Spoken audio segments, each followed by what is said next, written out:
Ողջույն սիրելիներս, այսօր խոսենք երկու թվի մասին, երբ ձեր անհատական թիվը 2 է եւ այդ ժամանակ հանդիպում եք պատահական հանդիպում եք ձեր հին ծանոթին, որի մասին ընդհանրապես ոչ հիշում եք, ոչ մտածում եք, որ ուզում եք հանդիպել, այդ պատահականություն չէ թվագիտության տեսանկյունից եւ ուզում եմ ասել, որ եթե ձեր անհատական տարվա թիվը 2026 թվականի համար 2 է, ապա այդ հանդիպումը իր մեջ հուշում է պարունակում։ Սա խոսում է, որ այդ տարում դուք պետք է, այսինքն եթե այս տարի է ձեր անհատական տարվա թիվը 2, ապա պետք է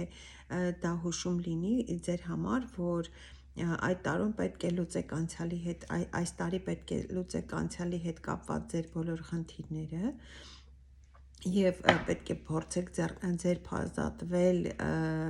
անցյալի հուզական կախվածությունից, դա լինի հիշողություններ, լինեն ինչ-որ երևույթներ, որոնք ձեր հոգին խոցում են կամ հուզմունքի աստիճան ձեզ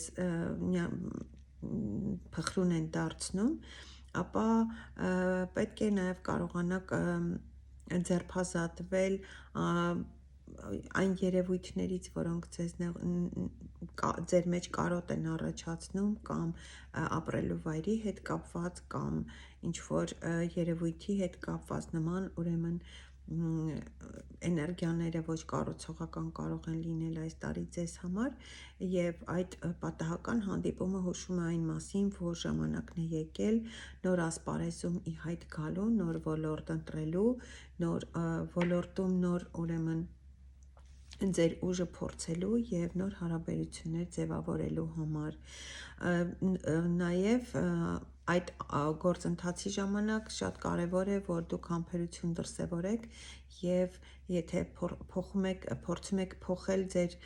մասնագիտությունը կամ բնակավայրը, ինչ-որ փոփոխություն եք նախատեսում ձեր ուրեմն կյանքում 2 թվի էներգիայի տարվա ընթացքում, ապա պետք է մեծ համբերատար լինեք և փորձեք պատահած ուրեմն խոչընդոտները համբերությամբ հաղթահարել։ Անհատական 2 թվի դեպքում պետք է հաշտվեք նաև ձեր տվյալ պահին ունեցած ներկա իրավիճակի հետ, ներկայում ինչ որ ունեք, պետք է փորձեք գոհ լինել դրանից և չդժգոհել այնինչ այդ պահին կա և որպեսզի չկրկնեք նախկինի սխալները։ Շնորհակալություն հայտնեք այն ամենի համար, ինչ որ ունեք և փորձեք ուրեմն ձերբազատվել այդ ոչ կառուցողական էներգիաներից, որոնք կարող են ձեզ մոլորեցնել։ Սա ուրեմն 2-րդ թվի այն մասին էր, որ պատահական մարդկանց երբ հանդիպում ենք, դա պատահականություն չէ, առավել ևս, երբ որ այդ հանդիպումը տեղի է ունեցել ձեր անհատական տարվա 2 թվի էներգիաների ազդեցության տակ։ Ձեզ հետ թվային հոգեբան թվագետ Արմինե Գրիգորյանն էր, եթե ունեք հարցեր, խնդրում եմ գրեք մեկնաբանություններում, իսկ հաջորդիվ ես կխոսեմ 3 թվի մասին։